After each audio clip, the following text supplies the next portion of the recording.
ఫిష్మన్ ఐలాండ్కి వెళ్లాలంటే సముద్రంలో నుంచి వెళ్ళాలి. కోటింగ్ వేపించుకోవడానికి అందరూ షబోడి ఆర్కిపెలగోకి వెళ్తారు. హచి ఫిష్మన్ అని తెలిసిపోతుంది. నోబుల్ హచిని షూట్ చేస్తాడు. అతనిని కొడతాడు. కోటింగ్ వేయడానికి 3 రోజులు పడుతుంది. స్టాహర్ట్స్ 3 రోజుల తర్వాత అందరూ 1000 సన్నీ దగ్గర కలుద్దాం అనుకుంటారు. Navy admiral Kizaru, warlord Kuma, science patrol captain Sentomaru షబోడికి వస్తారు. కుమా రైలీ చెవులో ఏదో చెప్తాడు. Zoro, Brook, Usopp, Sanji, Franky, Nami, Robin, Luffy అందరినీ మాయం చేస్తాడు. నేవీ హెడ్ క్వార్టర్స్ లో క్రిమినల్ అయిన ఏస్ ని చంపేయబోతున్నారు. వైట్ బియర్డ్ ఊరుకోడు. నేవీ అడ్మిరల్స్ 7 వార్లార్డ్స్ కి, వైట్ బియర్డ్ పైరేట్స్ కి యుద్ధం జరగబోతుంది. నామి చిన్న స్కై ఐలాండ్ వెదరియాలో పడుతుంది. అక్కడ వాతావరణం గురించి రీసెర్చ్ జరుగుతూ ఉంటుంది. ఫ్రాంకీ వింటర్ ఐలాండ్ లో పడతాడు. అది మెకానికల్ ఐలాండ్, రకరకాల మెషిన్స్ ఉంటాయి. సాంజీ పీచి ఐలాండ్ లో పడతాడు. చెట్ల నుంచి సముద్రం వరకు అంతా పింక్ కలర్ లోనే ఉంటాయి. ట్రాన్స్జెండర్స్ ఉంటారు. సాంజీ వెంట పడుతూ ఉంటారు. సాంజీ నేను కూడా ట్రాన్స్జెండర్ లా మారిపోతానేమో అని భయం వేస్తుంది. ఉసోప్ బౌయిన్ ఐలాండ్ లో పడతాడు. అన్ని మాన్స్టర్సే ఉంటాయి.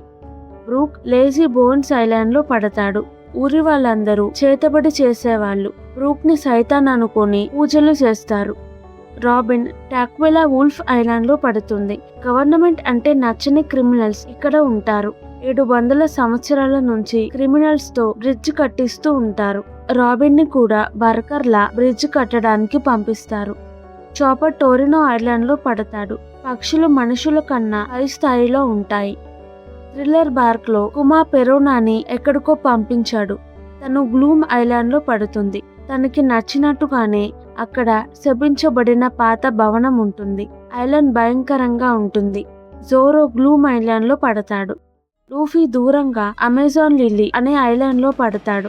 అక్కడ అమ్మాయిలు మాత్రమే ఉంటారు. అందరూ వారియర్స్. కొంతమంది ఐలాండ్ ని వదిలి వెళ్లి ప్రెగ్నెంట్ గా వస్తారు. విచిత్రంగా ఎప్పుడూ అమ్మాయిలే పుడతారు. ఐలాండ్ లో ఎవ్వరికి అబ్బాయిలు ఎలా ఉంటారో తెలియదు. ఐలాండ్ లోకి అబ్బాయిలకి అనుమతి లేదు. అంతేకాకుండా అమెజాన్ లిల్లీని కాపాడుతుంది warlord Boa Hancock. Amazon Lily calm belt లో ఉంది. సీ మాన్స్టర్స్ ఉంటాయి. లూఫీ తన ఫ్రెండ్స్ ని వెతకడానికి వెళ్ళలేడు. బోవా హ్యాంకాక్ షిప్ ముందు 2 పెద్ద విషపూరితమైన పాములు ఉంటాయి. అందుకే తన షిప్ దగ్గరికి మాన్స్టర్స్ రావు. బోవా హ్యాంకాక్ చాలా అందంగా ఉంటుంది. చూడగానే అబ్బాయిలందరూ తనకి పడిపోతారు. వాళ్ళని రాయిలా చేసేస్తుంది. ఏస్ ఎగ్జిక్యూషన్ కి 7 వార్లార్డ్స్ రావాలి. గవర్నమెంట్ బోవా హ్యాంకాక్ ని పిలుస్తారు. కానీ తనకి గవర్నమెంట్ నచ్చదు. రాను అంటుంది. హ్యాంకాక్ అక్క చెల్లెల వీపు మీద మార్క్ ఉంటుంది. మార్క్ ని వాళ్ళు ఎవ్వరికీ చూపించరు. పొరపాటుగా లూఫీ చూసేస్తాడు. అందరిలా కాకుండా లూఫీ హ్యాంకాక్ అందానికి ఎక్సైట్ అవ్వడు. తనని మామూలు మనిషిలానే చూస్తాడు. హ్యాంకాక్ నా వీపుని చూశాడు అని లూఫీని రాయిలా చేద్దాం అనుకుంటుంది. కానీ లూఫీ మీద అటాక్ పనిచేయదు. ఫైట్ లో లూఫీ తెలియకుండా కాంకరస్ హాకీ వాడతాడు. కొన్ని లక్షల మందిలో ఒకళ్ళు వాడగలిగే హాకీ ఇది. లూఫీ సెకండ్ గేర్ టెక్నిక్ తో హ్యాంకాక్ చెల్లెలని ఓడిస్తాడు. ఒక చెల్లి బట్టలు కాలిపోయి వీపు కనిపిస్తుంటే లూఫీ అడ్డుగా ఉంటాడు. హ్యాంకాక్ లూఫీని చూసి ఇంప్రెస్ అవుతుంది. సెలెస్టియల్ డ్రాగన్ ని కొట్టాడని తెలిసి షాక్ అవుతుంది.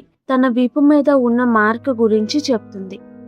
హ్యాంకాక్ కి 12 ఏళ్లు ఉన్నప్పుడు తనని తన చెల్లెలని కిడ్నాప్ చేసి ఆక్షన్ లో అమ్మేశారు. సెలెస్టియల్ డ్రాగన్ వాళ్ళని కొని బానిసల్లా చేసుకున్నాడు. మార్క్ వేశాడు. సెలెస్టియల్ డ్రాగన్ మార్క్ వేస్తే ఎప్పటికీ పోదు. హ్యాంకాక్ కి జీవితం మీద ఆశ పోతుంది. సెలెస్టియల్ డ్రాగన్స్ వాళ్ళ సంతోషం కోసం హ్యాంకాక్ వాళ్ళకి డెవిల్ ఫ్రూట్స్ తినిపించారు. Love fruit, snake fruit. Hancock చెల్లెళ్ళు పాములుగా మారగలరు. హ్యాంకాక్ ఎవరినైనా రాయిలా చేయగలదు.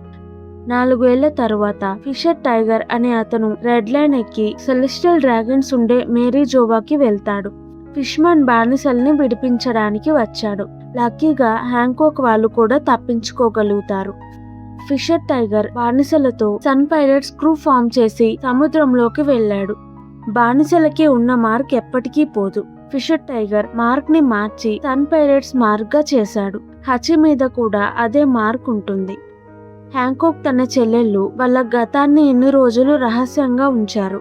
ఫైట్ లో లూఫీ వాళ్ళ వీపుని కవర్ చేసి ఉండకపోతే వాళ్ళు బానిసలు అని అందరికీ తెలిసిపోయేది. లూఫీకి హ్యాంకాక్ గతం తెలిసింది. అయినా చిరాకు పడకుండా మామూలుగానే ఉంటాడు. హ్యాంకాక్ కి లూఫీ నచ్చుతాడు. నీ ఫ్రెండ్స్ ని కలవడానికి నా పైరేట్ షిప్ ఇస్తాను అంటుంది. లూఫీకి ఏస్ ని ఇంకొక వారంలో నేవీ హెడ్ క్వార్టర్స్ లో చంపేయబోతున్నారు అని తెలుస్తుంది. ఏస్ వివర్ కార్డ్ కూడా కాలిపోతూ ఉంటుంది.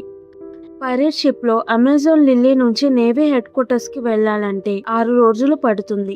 నేవీ షిప్ లో అయితే 4 రోజుల్లో చేరుకోవచ్చు. హ్యాంకాక్ ఒప్పుకుంటే వార్లార్డ్ గా తనని నేవీ షిప్ లో హెడ్ క్వార్టర్స్ కి తీసుకువెళ్తారు. లూఫీ కూడా తనతో వెళ్ళొచ్చు. లూఫీ హ్యాంకాక్ ని అడుగుతాడు. హ్యాంకాక్ కి లూఫీ ఇష్టం కాబట్టి వెంటనే ఒప్పుకుంటుంది. గవర్నమెంట్ తో మాట్లాడి నేవీ షిప్ ని తెప్పిస్తుంది. లూఫీ హ్యాంకాక్ కోర్ట్ లోపల దాంకొని ఉంటాడు. షిప్ హెడ్ క్వార్టర్స్ కి బయలుదేరుతుంది. వైట్ బియర్డ్ పైరేట్స్ గవర్నమెంట్ కి కనిపించకుండా మాయమయ్యారు. ఎప్పుడు అటాక్ చేస్తారో ఎవరికీ తెలియదు. టైట్ సెక్యూరిటీ ఉంటుంది. నేవీ అడ్మిరల్స్, వార్లార్డ్స్ అందరూ వస్తారు, జింబే తప్ప. 2 రోజుల తర్వాత హ్యాంకాక్ లూఫీ ఇంపెల్ డౌన్ కి చేరుకుంటారు. హ్యాంకాక్ ఏస్ ని కలవడానికి పర్మిషన్ తీసుకుంటుంది. లూఫీ హ్యాంకాక్ కోర్టులో ఉంటాడు. ఏస్ ఎగ్జిక్యూషన్ కి ఇంకా 33 గంటలు ఉంటుంది. ఇంపెల్ డౌన్ లో చాలా సెక్యూరిటీ ఉంటుంది. లోపలికి వెళ్లే ముందు బాడీ చెకప్ చేసి సీ స్టోన్ హ్యాండ్ కఫ్స్ వేస్తారు. జింబే, ఏస్, క్రొకోడైల్ కూడా ఇదే ప్రాసెస్ ని ఫాలో అయ్యారు. హ్యాంకాక్ గార్డ్ ని, కెమెరాని రాయిలా చేస్తుంది. లూఫీ కిందకి దిగుతాడు. హ్యాంకాక్, ఇక్కడ జాగ్రత్తగా ఉండాలి.